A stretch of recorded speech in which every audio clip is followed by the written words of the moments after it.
El, el arte está muy en relación con la belleza, pero no es igual.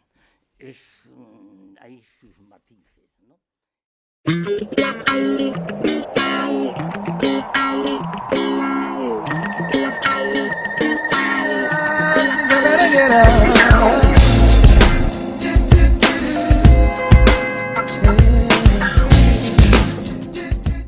Tras la guerra, queda paralizada la actividad artística, especialmente aquella relacionada con la vanguardia.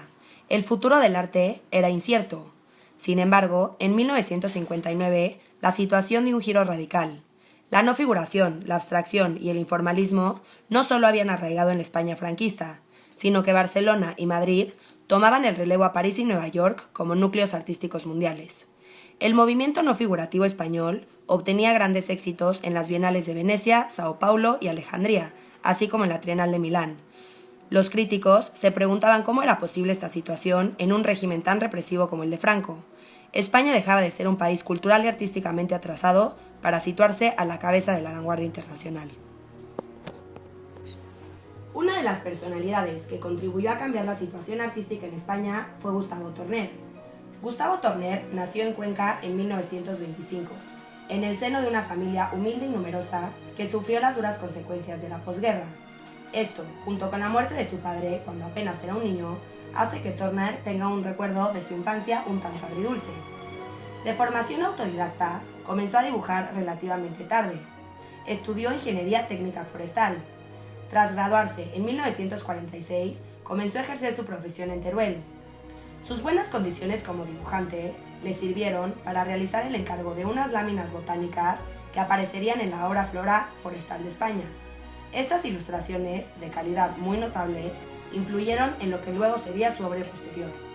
Regresa a Cuenca, su ciudad natal, en 1953. En ese momento comienza su labor como pintor realizando una serie de obras figurativas al óleo. Por aquella época, uno de sus pintores predilectos era Pancho Cosío. En el año 55 lleva a cabo su primera exposición personal de carácter figurativo en la Sala Aguirre. Ese mismo año entablará amistad con el artista Antonio Saura, quien será un verdadero estímulo para su carrera artística. En el año 56 expone en la Sala Alfil dos tipos diferentes de obras, unos óleos que son continuidad del realismo acostumbrado y monotipos que revelan ya una original invención pictórica.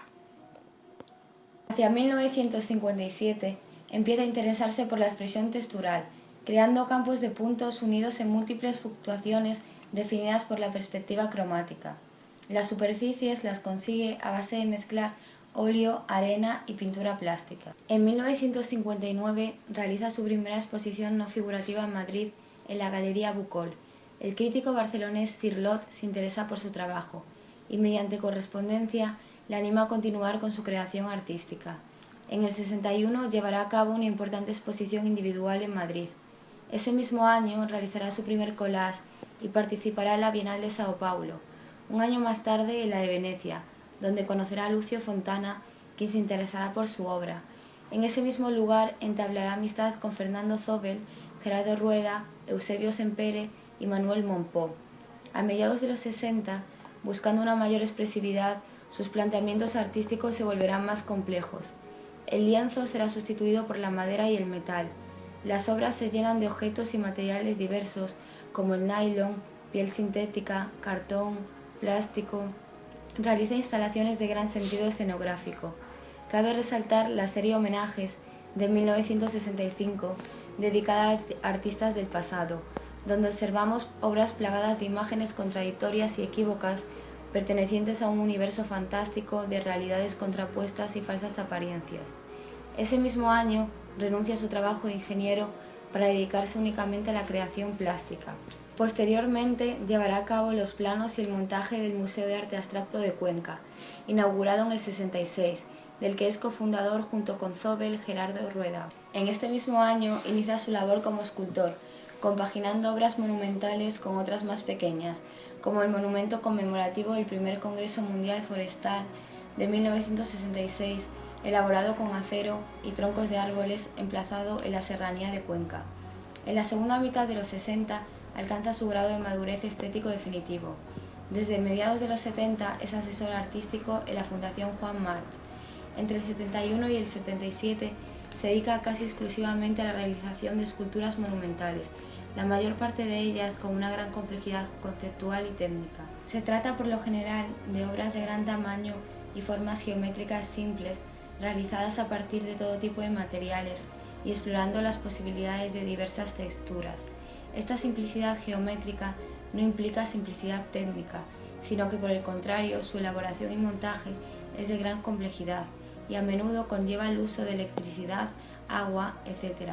La obra, en estos casos, es un elemento que trata de llevar una idea al espectador, pero no por la simple observación pasiva de éste, sino a través de una reflexión no exenta de dificultad. Entre 1989 y 1993 diseña y ejecuta las vidrieras de la Capilla Mayor y el hastial sur de la Catedral de Cuenca. Entre 1982 y 1994 participa en la creación de la nueva imagen del Loewe con el diseño de la tienda de la Torre Tram. Torner no solo se ha limitado a la realización de su obra, sino que ha considerado que debe estar presente en el debate intelectual de su tiempo y llevar a cabo iniciativas relacionadas con la organización de la cultura. El recorrido de su creación artística queda perfectamente sintetizado en la obra Escritos y conversaciones, donde en propias palabras del artista nos cuenta: yo creo que nunca ha habido un corte, ni siquiera desde el principio de mi actividad como pintor. Yo me inicié con unas láminas de botánica, muy detallistas. Después de eso, mis primeras obras como pintor eran paisajes. En el año 1958 realicé, en una galería de Cuenca, una exposición de fotografía, algo inusual para la época, cuyo tema eran las cortezas de árboles. Después, siguiendo con la pintura de paisajes, Cuenca me ofrece un paisaje singular, que no tiene horizontales, vista la colina desde el otro lado del río. Entonces, resulta que mi evolución es como un traveling de cine. Te vas acercando a la roca, ves los líquenes, el moho, las porosidades, y pintas la roca del tamaño del cuadro. Luego, te planteas hacerlo con el mismo material, roca triturada, y además someterlo al mismo proceso de la intemperie. Y esas son mis obras de los años 50, en los que, valga la frase, llegué a la abstracción por una acentuación del realismo. Luego, para que lo real parezca más real, se le añade un trozo no real, en los cuadros de las dos partes. Un fondo de un color que en la naturaleza no se da nunca en un tamaño tan grande, como de un lienzo de 2 por 2 metros. Aquí se presenta la naturaleza, la materia en su estado bruto. Luego vendrá la naturaleza ya elaborada, objetos ensamblados, como en homenaje a Cranach de 1966. Pero tampoco voy a explicarlo todo, porque los cuadros tienen validez por sí mismos, sin necesidad de interpretaciones. En definitiva, lo que quiero decir es que nunca he dado saltos en el vacío. Como le decía a Saura cuando nos conocimos, y se quejaba de mis cuadros figurativos, es que yo no quiero ser moderno. Si yo soy moderno de verdad, ya saldrán mis cuadros solos, pero yo no puedo pretender ser moderno. Torner bebe de la teoría del arte del filósofo alemán Martin Heidegger, el cual decía que la esencia del arte, en la que habitan a la vez la obra de arte y el artista, es el personaje en obra de la verdad. El ponerse en obra de la verdad abre lo prodigioso, destruyendo lo ordinario, y todo lo que se mantiene como tal. La verdad, revelándose en la obra, no encuentra en lo que ha durado hasta ahora ni fundamento ni justificación. Lo que ha durado hasta ahora solo encuentra en la obra la refutación de su realidad exclusiva. Lo fundado por el arte no encuentra ni contrapeso ni compensación en lo que está inminentemente presente y disponible. La fundación es un desbordamiento, una donación. Entre los artistas que más le influyeron cabría mencionar a Picasso, Duchamp, Tapies y Mondrian. Torner con frecuencia ha acudido a fuentes de inspiración en la literatura y en la filosofía. Entre sus autores preferidos figuran Jorge Luis Borges, San Juan de la Cruz, T.S. Eliot, los filósofos presocráticos y Schelling, el cual decía que el arte es para el filósofo lo más alto, porque casi le abre el santuario donde en una unión eterna y originaria arde como una llama lo que en la naturaleza y en la historia está separado. Lo que tanto en la vida y en la acción como en el pensamiento debe huir de sí eternamente. Lo que llamamos naturaleza es un poema encerrado en caracteres misteriosos y admirables, pero si el enigma pudiese desvelarse, reconoceríamos allí la odisea del espíritu. En 1980 recibe el primer premio del primer certamen de escultura al aire libre de la Villa de Madrid.